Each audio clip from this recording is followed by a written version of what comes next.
Rainbow of colors and a showroom of styles took part in cruising around the island.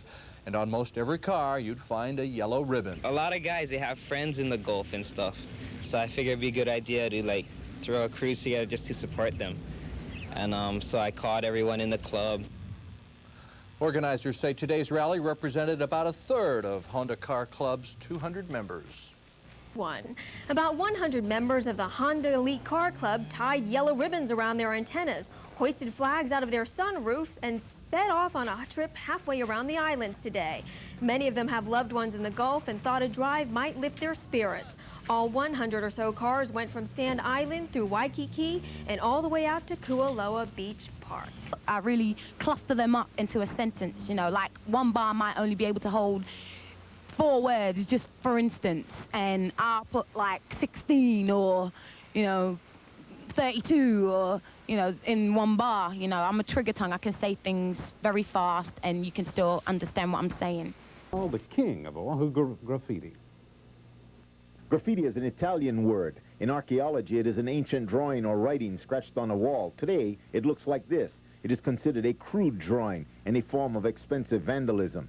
In November of 1985, graffiti began appearing all over Oahu. Authorities on the subject believe the explosion was triggered by movies glorifying graffiti. Movies like Breaking 2, Electric Boogaloo, Turk 182, and Beat Street, with its spray painting hero, Ramos. I'm a graffiti writer. I'm an artist. I don't put little tags all over the place. I make them trains beautiful. On January 21st, 1986, Honolulu Mayor Frank Fosse not only denounced the beauty and artistic merit of graffiti, he declared war on it. A month later, he appointed a task force to eliminate graffiti in Honolulu, and this man was named co-chairman. He is an artist in his own right and chief executive officer of the highly successful company Crazy Shirts. Would you classify graffiti as art? Most of the graffiti we see, absolutely not. There is some graffiti. Some of these kids are talented.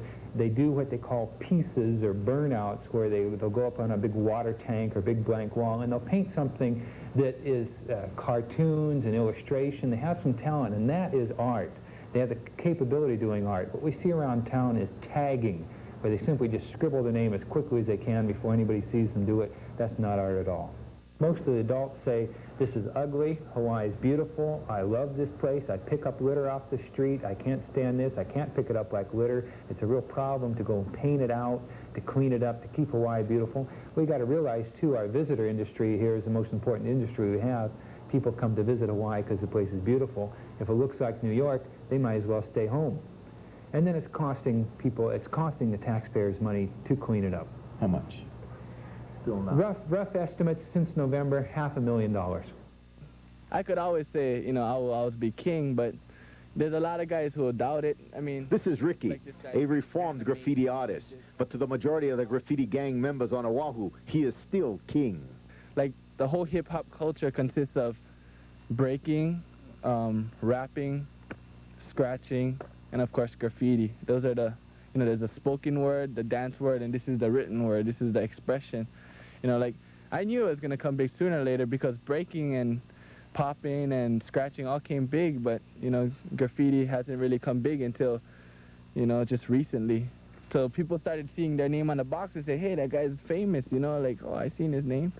Tomorrow, we'll continue our look inside the hip-hop culture with Ricky and have one of Hawaii's leading handwriting experts analyze a few tags and burnouts. This is Larry Price, KITV 4 News. Dollars since November 1985. City and county graffiti buster crews like this one hunt down off-the-wall art and paint it out. They repeat this ritual about 3 times per location before the graffiti artist gives up, and as one would suspect, the paint for both sides costs a small fortune. What you wouldn't expect is the profile of the typical graffiti gang member. They are usually between 14 and 17 years of age, male, above average scholastically, have no criminal records to speak of, and are from middle-income families. Like Ricky here, Hawaii's former graffiti king. He's a professional artist now, but still maintains a formidable arsenal, an elaborate collection of magic markers and aerosol spray cans of every imaginable color.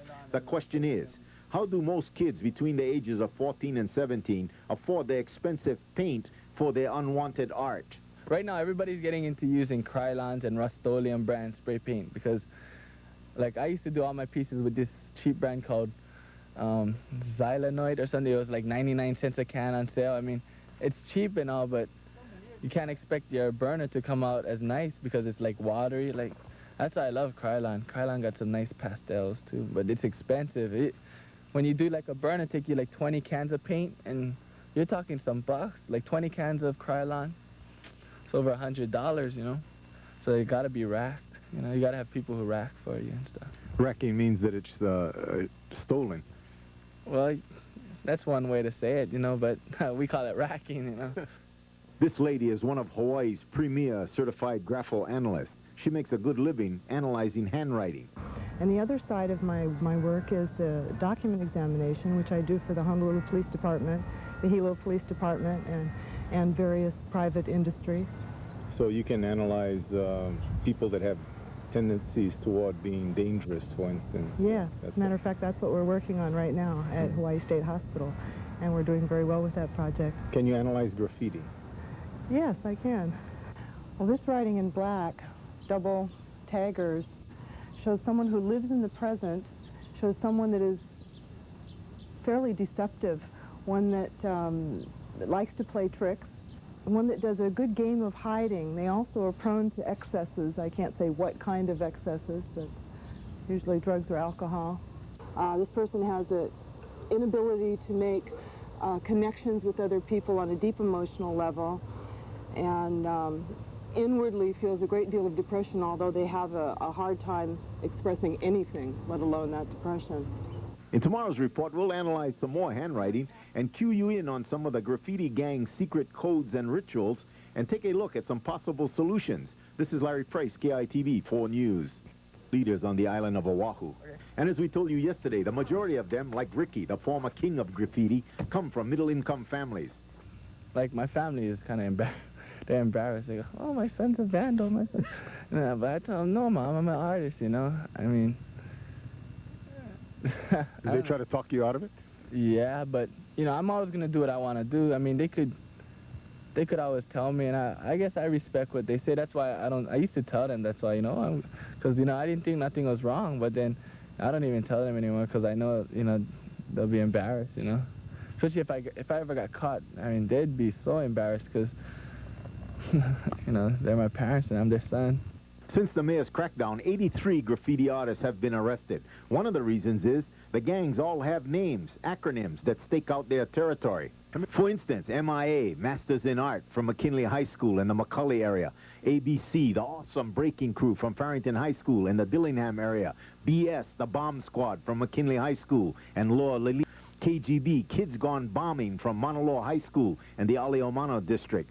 MAD, Masters of Destruction from Roosevelt High School in the Makiki area, and FBI, the Fast Burners Incorporated from Iolani and the McCully district, to name a few. And as we showed you yesterday, their handwriting can be easily analyzed and identified.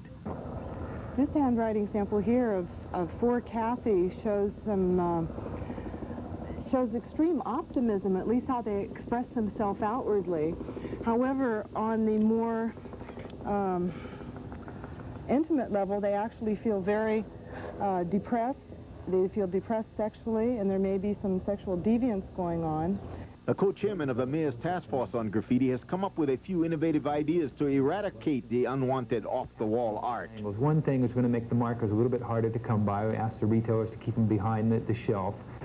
We want to work with the kids themselves, educate them, say, you know, on a friendly basis, the education of the harm this is causing. We want to try and have opportunity for the real artist, the graffiti artist, to do their work on a public display.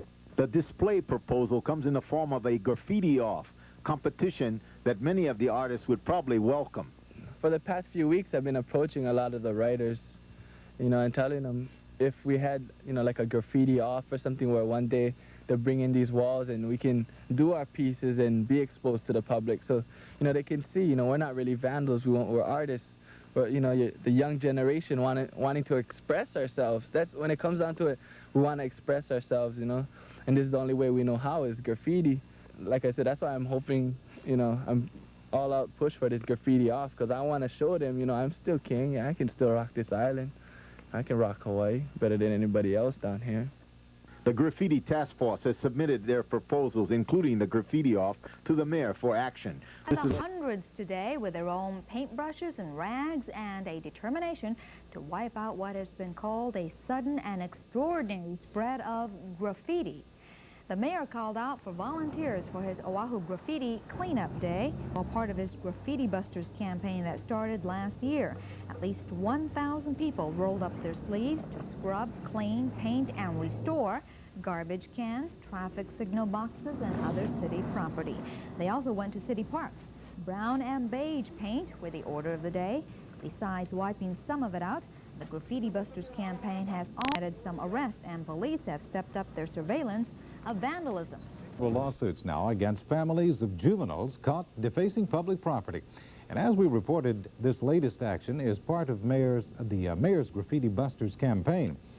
While the city initially felt it could collect some $51,000 in damages from more than 100 graffiti cases, indications are now that the figure could be even higher. One particular case that we filed today was worth $6,500 in damages to city property. That includes bus shelters, traffic control boxes, rubbish cans, the board of water supply, water tank, any property that belongs to the city or which the city is responsible for maintaining. City officials say they're quite serious about this war against graffiti, and one way or another they hope to get offenders to pay for the damages to public property because they say it's costing the That's the idea behind a new Big Island business offering skateboarders an alternative to the streets. In this week's Island Business Report, KGMB9's Laurie Amata checks out the House of Ramps. Right, businessman Chris Holmes says he admits he's not too much of a skateboarder, but his kids are, and there are also many others in Hilo who love to do so as well. So he took matters into his own hands. He borrowed $75,000, found an old warehouse, and got to work building the island's best skateboard park. But what surprised him the most was all the help he got. He and his partner say once the word got out, the kids came out in droves. Every day there was volunteers here, every day, sometimes 10 or 20 kids at a time. They all show up here every day excited, want to skate, they're really involved, they help keep the place clean. The project took 7 weeks to complete and wrapped up in August. It's now considered the best on the island. Chris says there are already 95 members and close to 500 registered skateboard and BMX riders. Chris says after the September 11th attacks, business slowed down, but he managed to get kids back into the spirit by holding a contest. He says the turnout was great, and come January,